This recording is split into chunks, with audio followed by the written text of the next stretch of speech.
All right, now, how many of you realize there's a big difference between being a trainer and making a lot of money being a trainer? And the biggest difference is to change your mind. Change your what? Mind. Your mind and your perspective from being a speaker and a trainer to becoming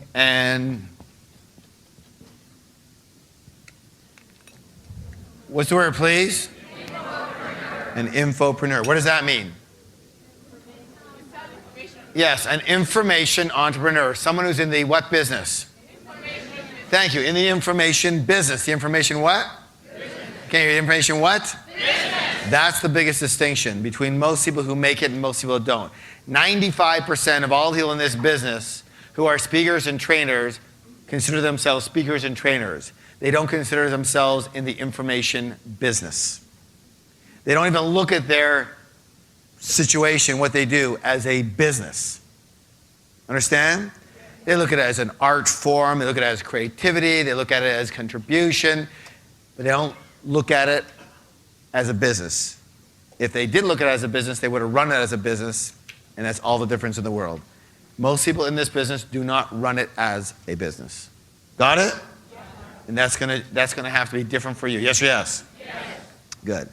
So, what's the difference between, again, a speaker or a trainer and an infopreneur? Tell me, what's the difference? A speaker or trainer just usually does what? Speaks or trains. But what does an infopreneur do? They what? Give me some examples of what else they have going for them. Marketing what? Yes, books. What else can that? Tapes, CDs, T-shirts, videos, yes, CD-ROMs. Seminars, good. Retreats, conferences, yes? So there's a lot of ways to disseminate information, yes or yes? In fact, just so you know the importance of this, you know, one of my closest friends, his name is Tom Painter. Raise your hand if you've ever heard of Tom Painter. Tom Painter is basically the president of Robert Allen's multiple streams of income. He prides himself on how many ways they can disseminate exactly the same information.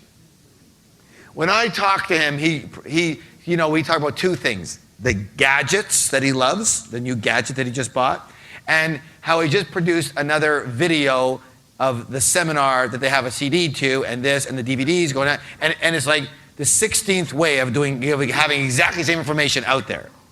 Why is that important? Exactly, different strokes for different what? If you've got a book, great. You're going to hit this many percent of people. If you've got a book and a talk, you'll hit this many. A book, a talk, and a big seminar, you'll hit this many. A conference to go along with it, this many. The CDs, videos, DVDs, you'll hit this many. There are certain people who read books. Yes or yes? Yes. Raise your hand if you read a lot of books. Raise your hand if you don't read a lot of books. There you go. Raise your hand if you listen to CDs. Raise your hand if you don't listen to CDs. You understand what I'm saying? Raise your hand if you come to seminars.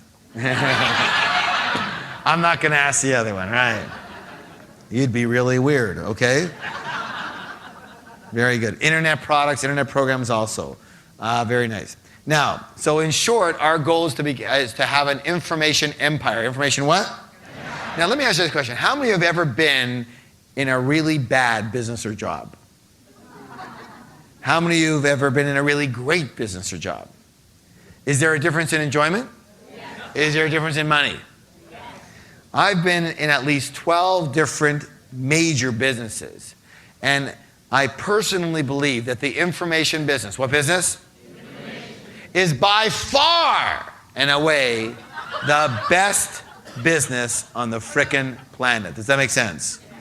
The best. Now, regardless if you're full-time or part-time. Now, if you're going to succeed in this business, you are going to have to believe what I just said. You're going to have to believe that the information is the best business on the planet. What happens if you don't believe that? Then when times get tough, what are you going to do? Split. You'll go do something else. Does that make any sense? So you have to understand why it's the best business on the planet. Let me ask you a question. Is there a chance that I might have a list of all the ways why the information business is great? Is there a chance? Yes? Now, what would most speakers and trainers do? What most speakers do? They come up here and go, okay, the information business is a really great business. Here's why. Number one.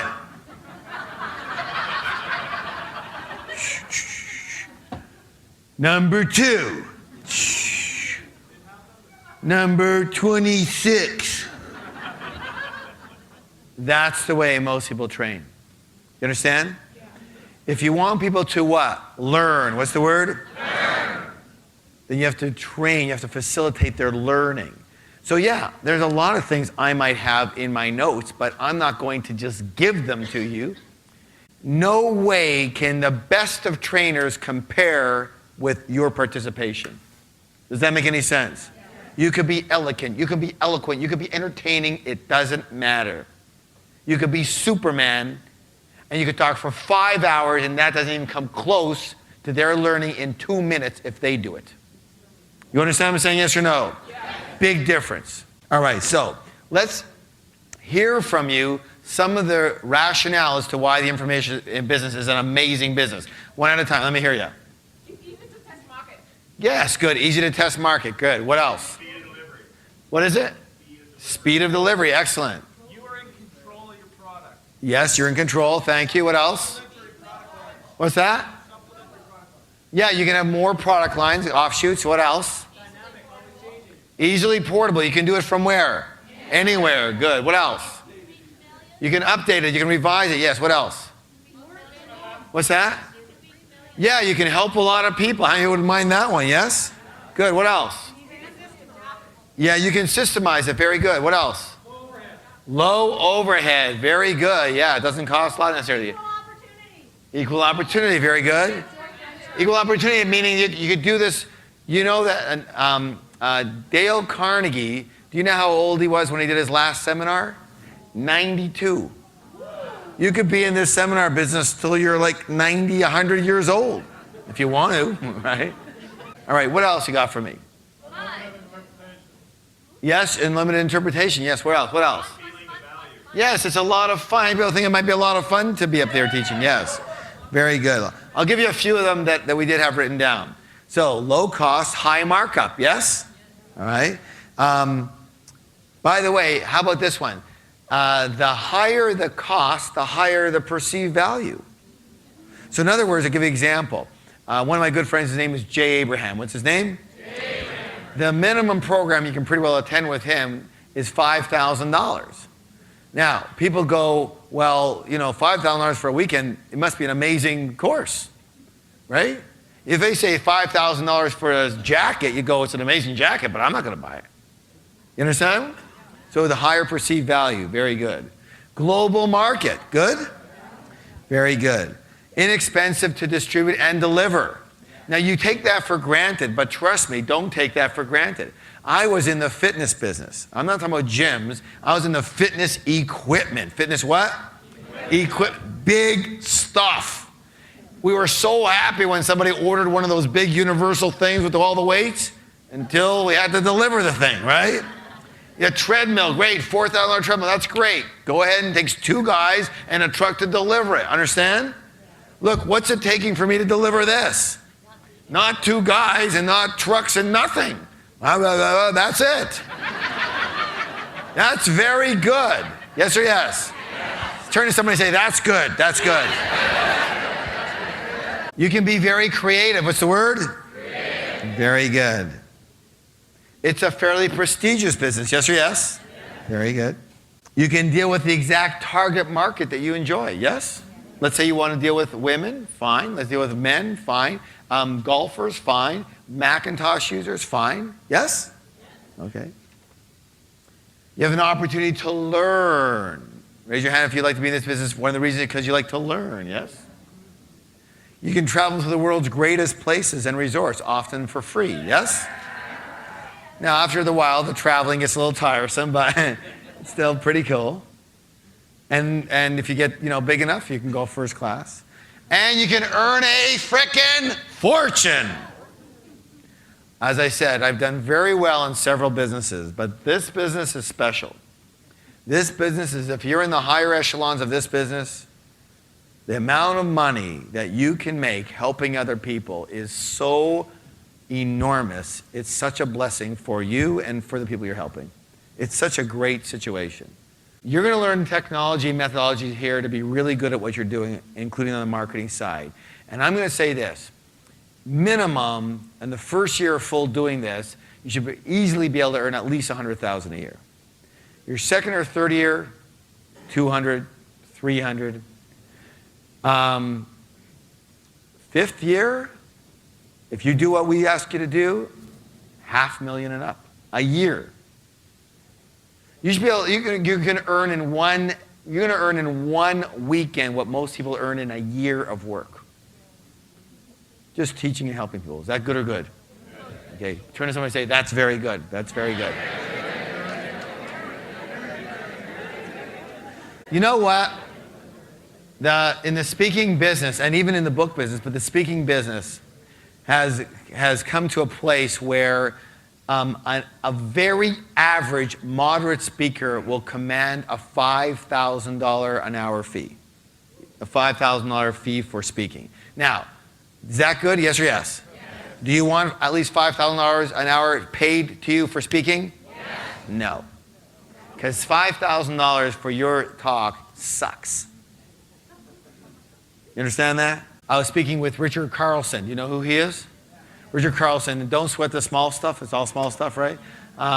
Looking at him for wealth and wisdom. You know what he gets at this point? $40,000 for an hour talk on a weekday. And if you want him on a weekend, it's $60,000. That's Richard Carlson. Dr. Phil. Does anybody know what Dr. Phil is getting?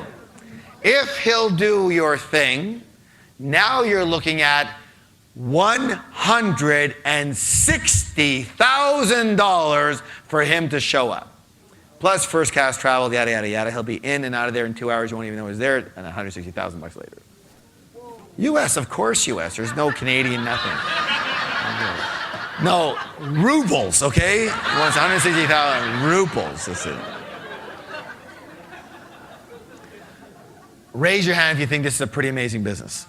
All right, very good. All right, so welcome to the club. Give somebody a high five and say, being an infopreneur is an amazing business.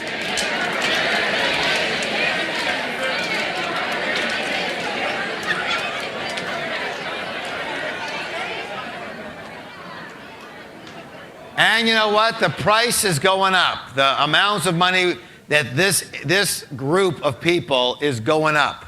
Did you know that?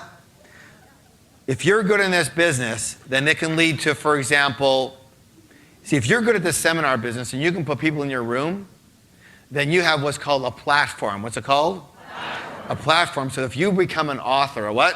Author. Then you can do quite well as an author. See, a lot of people do the business the other way around. A lot of people do, almost everybody wants to write a book, and they become an author, and then they hope to maybe get in the seminar business too, as an add-on. I made a choice a long time ago. I was in the midst of writing a book, and I said, do I want to be an author, or do I want to be in the seminar business? Which one? Which one first? Because, you know, obviously you're going to be both. And I decided at that point in time that there were a lot of authors around who weren't making it. And there's no guarantees just because you got a book, you're going to make a fortune. There's a few really good people out there, and they do well. But there's no guarantees, even myself, right? However, I knew that in the seminar business, anybody who does it properly can make a fortune. Yes? So I decided right there and then that I would be in the seminar business, and I would open up one of the largest seminar companies in the world. And then, once I had this big, quote-unquote, back-end funnel, which we'll teach you about, then I'll write my book. Now that I've got somewhere to put the people who read the book. And I would quadruple or multiply my fortune by 10 or 20 times because of that. Was that a good move, yes or yes? Yes. It was a very good move. Do you think I do pretty well in the seminar business? Yes. Do I need a book? No. I don't.